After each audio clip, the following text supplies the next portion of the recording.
Brooklyn, UFC 208, just a few weeks ago. We're still talking about it and really wanted to have Holly Holm on the program to talk about the fight, where she goes from here, a little bit removed from it all. And she's kind enough to join us on the phone right now. Holly, are you there?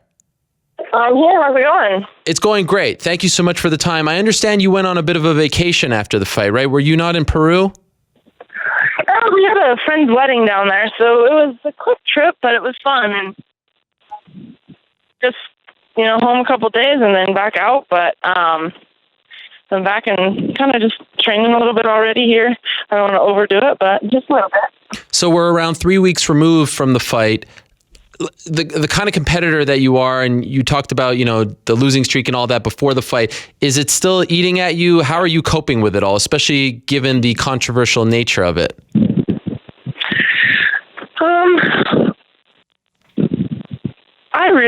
I know a lot of people say that I won the fight 3 rounds to 2 regardless of the late hits and all this, but I don't ever want a victory like that. For people, as far as the appeal and everything, I don't necessarily want it overturned to where I'm a win, but I definitely want to, I want a rematch. And so hopefully with the appeal, that will kind of help with that. I feel like I had her also, so badly rocked in the last round that I should have just stepped back and picked my shots and not even left it up to the judges, So there's a lot of things that I still look in myself that I could have done better and I should have done better. I know I could have done better. In hindsight, everything is 2020, I'm not so down and out. I know that I'm still capable and I still want to move forward, and I just hope I get the rematch or whatever else comes. But it sucks to be in a position that it's a depressing spot, really. But I still know that I have big things for my future, and I still know that I'm very capable. So what can I do? I can't change the past. I just want to move forward. Do you have an update from the New York State Athletic Commission about your appeal? No, I don't know anything yet. And honestly, I just kind of left that up to my management team anyway. They just said, hey, we thought about doing an appeal, and I always kind of follow their lead, their advice. I said, whatever you guys think is best, And I just kind of let it be. I don't really want to be forceful on anything. I just, let's appeal it. Let's see what happens. And in the meantime, I'm just going to be me and train and still keep trying to get better. Are you confident that anything is going to happen? I mean, typically, even if something controversial happens, it's very hard. It never really gets turned, yeah. Yeah. So what do you think? Do you think it's...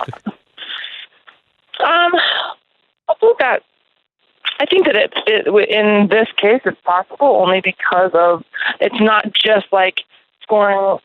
It's not just the judges scoring. It's kind of controversial with points taken away and stuff like that as well. I don't think they'll go through and say, oh, you have a win over it. I think that, I don't know. So maybe do even a no contest or I don't know. Regardless, I want to be able to still have an opportunity to go forward. I mean, like I said, I wouldn't want to have a victory that way. To me, that's not a real victory. But I would just love to be able to have the opportunity to do it again. Have you watched the fight again? No, I haven't. I mean, I've seen clips, and my coaches have watched it, and we kind of talked about it. So I haven't watched it, no. Is it fair to put the majority of the blame on the referee, Todd Anderson, who didn't step in, as opposed to Germaine? Or do you think as a fighter... Yes. Oh, hello? Are you still there? I'm here. Okay. There is that sort of rule that, it's the role of the referee to step in to break you guys up. But as fighters as well, you are programmed. You hear the horn, you kind of stop. Where do you fall? Now with some separation, and I know you said you were disappointed in Germaine afterwards. Do you feel like it's fair to blame her as well, or should all the blame be on the referee? Well, of course she did it on purpose. You're not just waiting for the bell. You hear the 10-second, tap before that.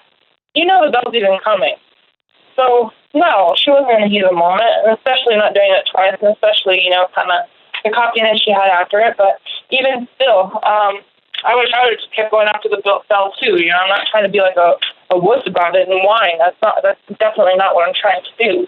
And I think that's the hard spot for me. A lot of people keep saying, well, she hit you after the bell, how do you feel? And it's like, well, I'm a fighter. I'm not going to sit here and whine about it, like, you know, and complain.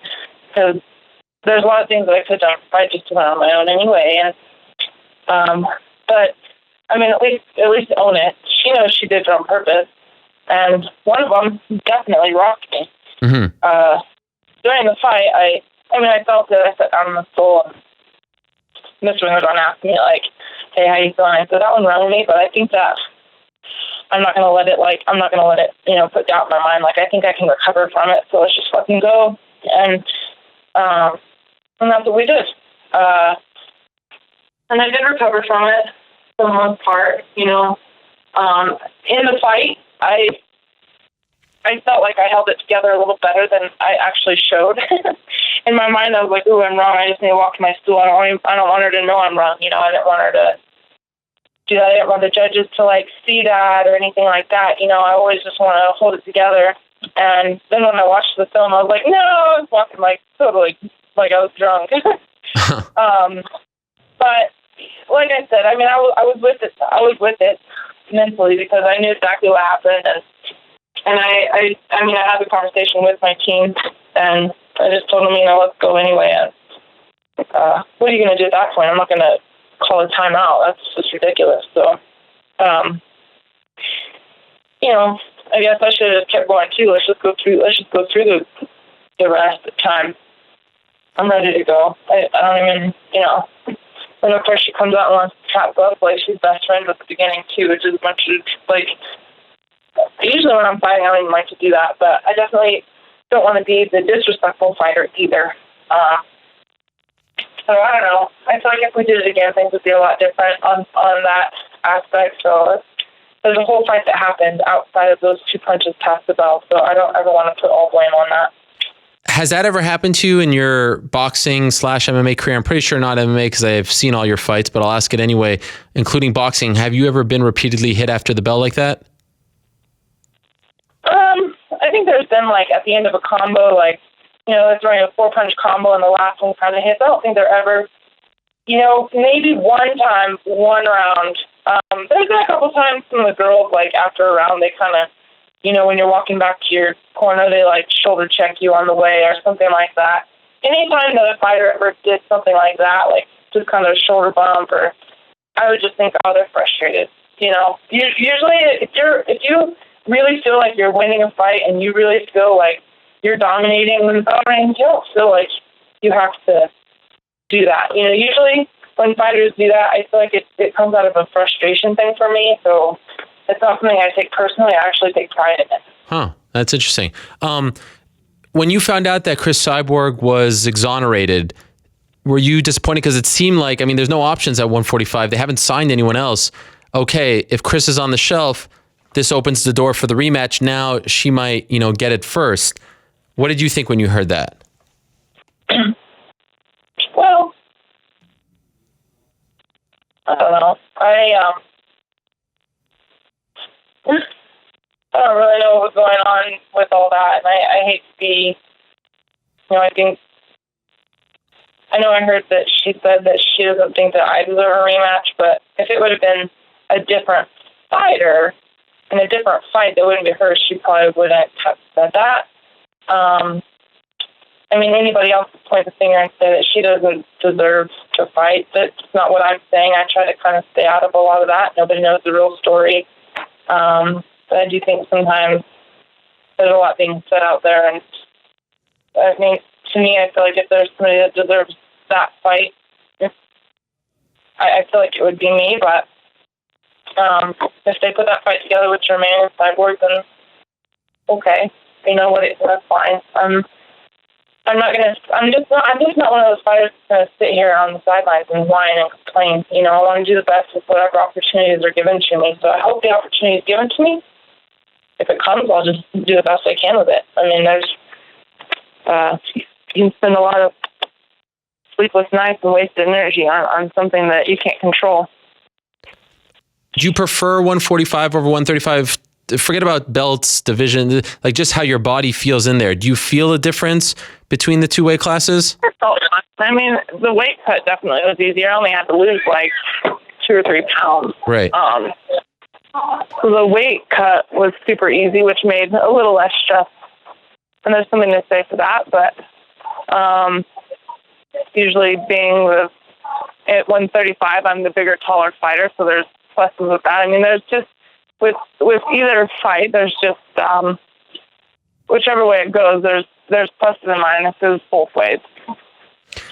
When I don't know if you hear this, but when you hear people, if you hear people say that, oh, Germaine is campaigning to fight you again, which she is, and not Cyborg because she wants nothing to do with Cyborg, she's afraid of Cyborg, whatever you want to say, does that bother you? Like that there's an insinuation that you're the easier fight between you and Cyborg? Whatever. I mean, if obviously if that's what she's thinking, that's fine. Every fight has its own, results and the own way it goes. And I know that anything can happen in there. She could get in and she could hit me with one just right, and I could get back in there. And I already had her rocked before, so I hope she underestimates me. That's all.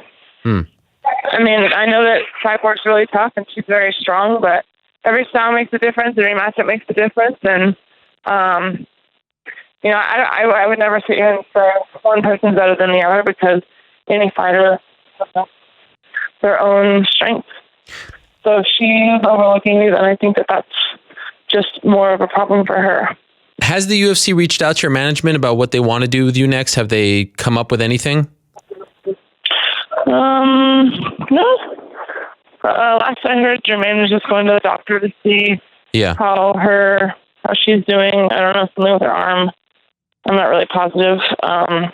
We'll see whatever happens with that.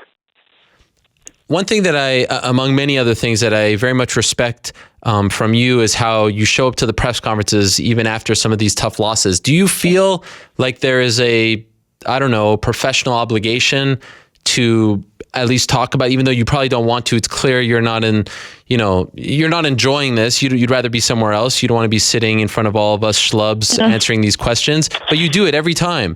And you give very honest and thoughtful answers. Why do you do that? Do you feel like you have to? I feel like it's when people only want to talk to the media in victories.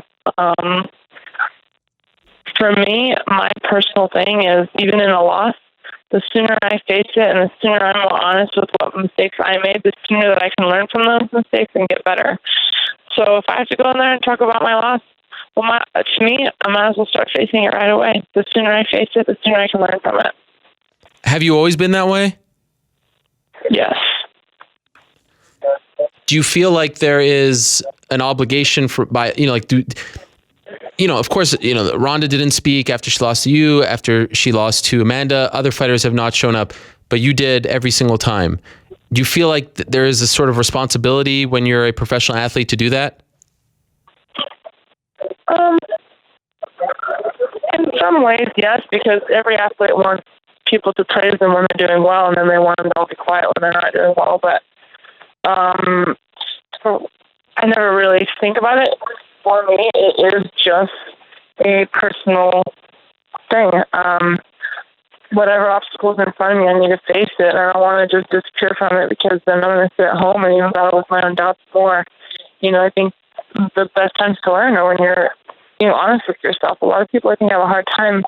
My dad used to always say, don't be afraid to sit alone with your own thoughts. And then a lot of times, because your own thoughts are honest thoughts, you have to self-reflect. And so I really don't mind dealing with those thoughts. Like I said, life is still going on, and I can't change the past. So definitely, I want to learn from it, not dwell on it.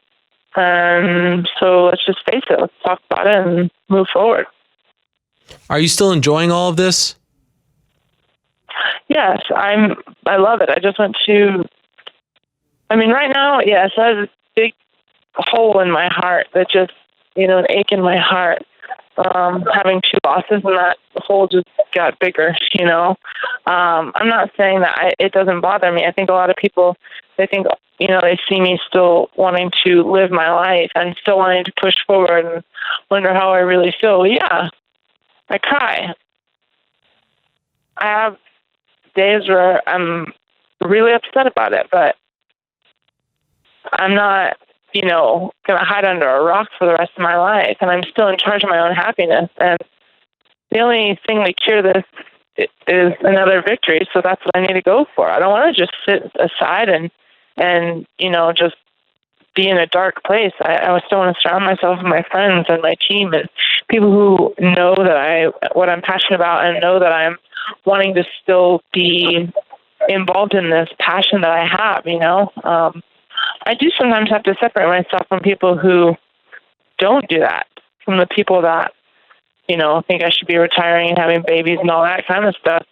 I don't really like to even listen to it because that's not where my passion's at right now or where my mind's at. So everybody else is out there saying, oh, you're 35, what do you really want to do? It's like, I'm still fighting, and that's what I want to do. So I like to surround myself with the people that are supportive of my passion.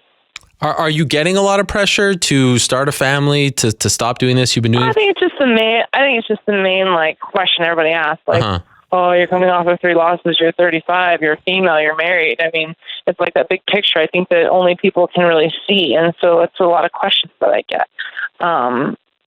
Not from, you know, my team. No. Okay. they're like, screw that, Holly. Like, let's go forward. You know, you're capable. You know, like. For sure, there's definitely the support from my team, for sure. I don't get that from them. Okay. And, you know, so at this point, you know, when you're like, I know it's kind of a crazy question, but I'm just curious because the first fight against Misha, that was, you know, it was a submission. There's nothing you could do. Second fight, I don't think there was any controversy. But when you're dealing with a fight that's controversial, where you think you won, where pundits think you won, is it possible to say like that one bothers you more than the other because that's almost taken away from you? Do you get what I'm saying? I think for me, actually, it bothers me more. Like my last fight wasn't controversial. Right. That bothers you more. That means like I got beat. That bothers me more. Okay. For sure. Okay. Because that one was clear cut. There is no controversy. Yeah. You didn't do enough to win. I lost the fight. Okay. Right.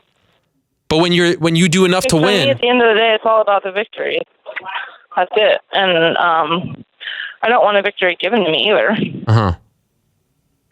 But when I want to win because I want to know I'm the better fighter. And you know, when you get beat, you just get beat, and that sucks. I think that's the worst feeling to have. But when the win is taken away from you, doesn't that hurt? Doesn't that bother you? It's frustrating. But in my own mind, I know the things that, you know, when everybody else is thinking that I did well or did enough, we all know I was capable of more. But to me, at the end of the day, I know the facts and I know how things really went. And if I just get beat, that definitely bothers my heart more. Like, whether you go home with a win or a loss, I mean, I'd rather in my own heart know what I did and what I was capable of. I sleep better at night with that. Okay. When I just get beat just because you get beat, that bothers me more. Yes, I know, like, opportunities are different, and money is different, and career opportunities, you know, going forward are different when you don't have a win, but for me, I've never done it for the money. Yes, it is my career. I'm not trying to be walked all over either and just take something for nothing. But I don't know. In my own heart, I would rather know that I did well. If somebody takes it away from me, I just want to just deal with it. I mean, life's not perfect. It's not pretty. In a perfect world, when do you want to piss me off sometimes? But that doesn't mean that. Like I said, I would rather know in my heart I won than know in my heart I lost. So I think that bothers me more for sure. In a perfect world, when do you want to return? Well, that's what I told you. Oh, I don't know. I'm healthy. I don't have any injuries. I'm good. I'm ready to go whenever they say. Are you willing to take a fight at 135, 145, whatever at this point to stay active? Yes. Yes. Is it possible that we will see you fight next, not for a belt? Is that like, if I know you want the rematch, but if that's not available because of the hand, are you willing to take a non-title fight? Yes, I'm willing. Okay. All right. You wouldn't happen to have an opponent in mind, would you? I know I probably know the answer to that question, but I never do. I know. I feel compelled to ask. I have to ask. Well, I really appreciate it, Holly. Thank you for being so. Thanks for your time. Yeah, thank you for being gracious, and best of luck to you. And looking forward to seeing you back. Thank you. I appreciate it. All right, there she is, Holly Holm. Always great to talk to her. I have so much respect for her and the way she handles her fights, wins and losses. What a wonderful role model. And yeah, it's a tough one. Going to be very interesting to see what the UFC does with her, because that was a controversial fight. Many people, including myself, thought that she won the fight. But now you have the return of Chris Cyborg. And, well, we all agree that Chris is the best 145er. She was the champion in Invicta. They made the division for her. But maybe the New York State Athletic Commission, as unpredictable as they are, throws us a curveball, and maybe they call it a no contest and we got to do the whole thing all over again. Could you imagine that? I mean, I know no one's expecting it to happen, but what if they actually do it? What if they actually do it? Then what happens? Then you got to do it again, right? Because you have no champion, I would think. But I give her a lot of credit. You could tell that there's still that pain in her heart. You could tell that she is still aching, but she still faces the music. She didn't have to do it. She didn't have to come on the show.